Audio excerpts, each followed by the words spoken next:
Okay, so let's look at this essay on food production. Experts throughout both the developed and developing world have debated whether food should be consumed locally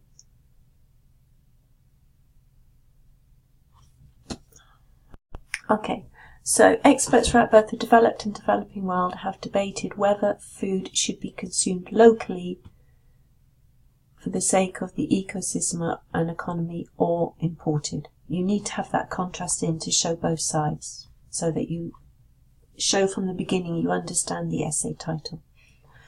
Some believe that it ought to be exported, but I agree with both statements. Okay, the thesis statement is very crucial in an essay. It's actually the first thing I look for when marking an essay, so do make it as clear and as concise as possible. This needs to be more specific. So you could say that this essay will argue that there are positives and negatives to both of these viewpoints. Okay.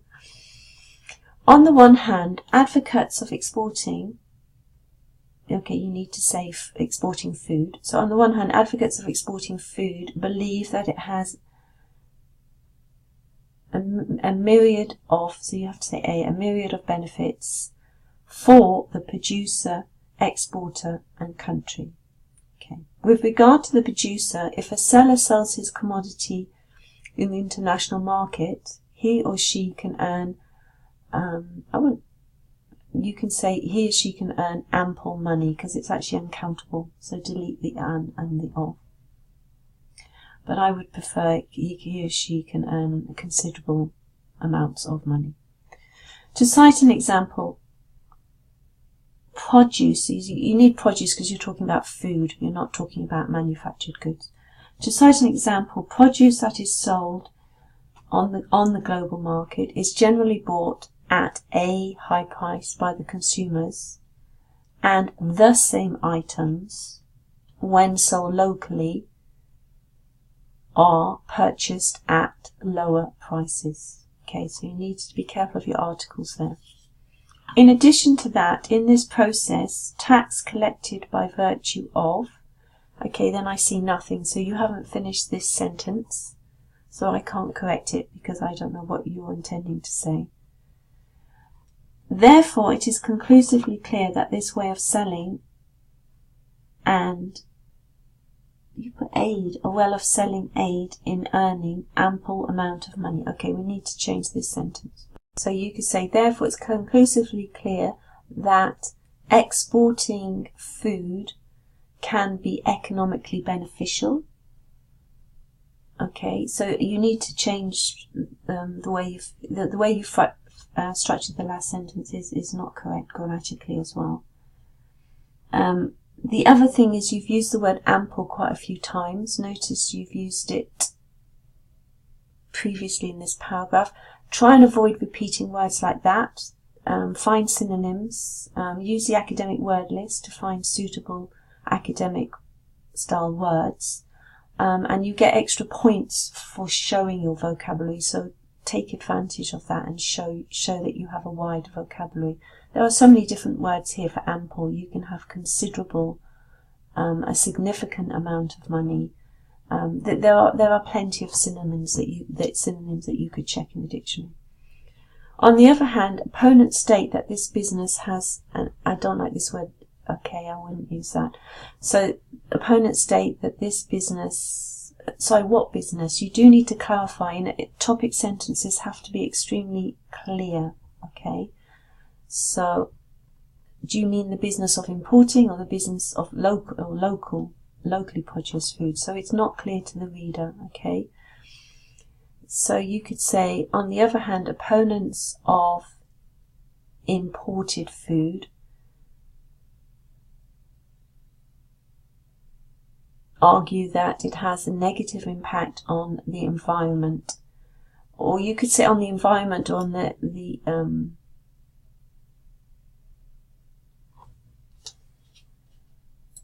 so on the environment or on the ecosystem. Okay, so you need to make sure your topic sentence is both concise and specific. So this is largely because owing owing to the fact, okay, you've got the repetition, unnecessary repetition of words there, largely because and owing to. Because and owing to have the same meaning. Okay, so avoid unnecessary repetition. So you could say this is largely due to the fact that when it comes to importing or exporting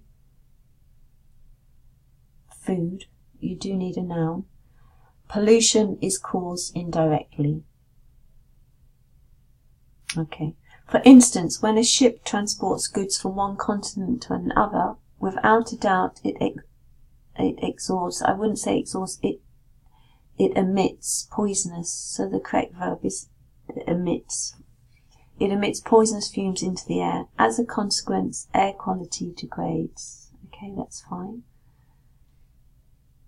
Also, but the other thing I would say about the word goods, remember you're talking about food, so food is more likely to be called food or produce. Okay.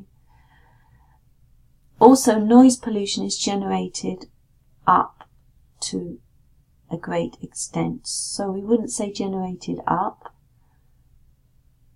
So you could say also noise pollution greatly increases. Okay. Thus, it can be said that consuming meals, it's not actually meals, it's food. It's talking about producing locally, it's local crops and locally produced food. So thus it can be said that consuming produce or consuming food or consuming crops from other parts, not another, because another is singular, so from other parts of the globe, results in several types of pollution. Yes, that's a good argument. Okay. From the arguments and examples given, I firmly believe that, although consumption of foreign dishes, again, it's not talking about dishes and meals, it's actually talking about the food, the produce. So the consumption of foreign produce results in a deterioration of nature,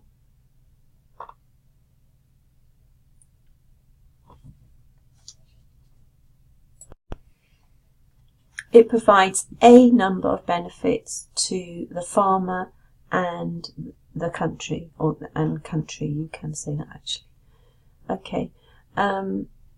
I felt you needed to develop your arguments a little bit more and actually support them with some examples of research, especially in your first main paragraph. In both paragraphs you've given examples, which is fine, it's good to give examples, but I would also include some research, like, research from a university or from a recognised organisation, just to add extra weight to your argument. But you have answered the question, and do be careful, it's talking about food, it's not talking about meals.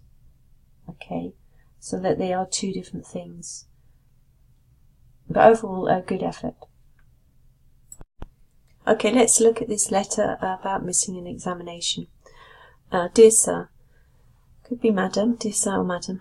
I wouldn't start with your name. It's more usual to start with the reason for your letter. So you should start this with I'm writing this letter. I'm writing to explain my absence from an examination, and then give what the detail about it. For example, I'm writing to explain my absence from the final examination on your program. Okay, and that should be your first sentence, and that's it. Don't add anything more. You need to introduce the reason for your letter as your first paragraph. So it's usually a very short paragraph.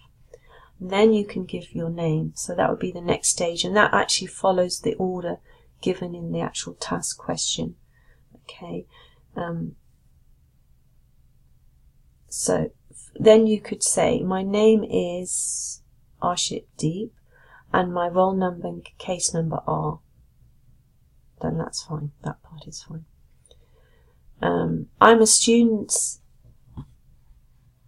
So you could make this more compact. Just say I'm a final year student pursuing a course in commerce. Or you could just say I'm a final year student studying commerce. Try and be compact when you can. First of all, I'm feeling sorry because I failed to submit my reason for absence during the examination. Don't use abbreviations, but you need to be slightly more formal than that. So I would say, first of all, I would like to apologize for missing the examination and for failing to submit my reasons. Okay. Due to several factors, so it should be a negative here. I wouldn't say I could present. Due to several factors, I couldn't attend on that day. Firstly, prior to the commencement of the examination, when I was going to my house by motorbike, you don't need to say personal because motorbikes usually are, so it's like an unnecessary word. So when I was going to my house by motorbike, a mishappening, okay, you've got happening and occurred, which actually have the same meaning, so it's an unnecessary repetition. I think you mean an accident, or do you mean an incident happened? So an incident would be the better word. So firstly, prior to the examination, as I was going to my house by motorbike, an incident happened, full stop. That was, I met with an accident and broke my wrist. Therefore, I had to be hospitalized for 2 weeks. Moreover, the doctor recommended, delete me, it's unnecessary, so recommended bed rest for 3 weeks. Okay, I would just say for 3 additional weeks. Put that together. Secondly, in this, okay, so meantime is one word and you don't need the. So secondly, in the meantime, so you don't mean this. Secondly, in the meantime, I was unable to write anything. Hence, it was futile for me to take the exam, because you're talking about a particular exam on this occasion.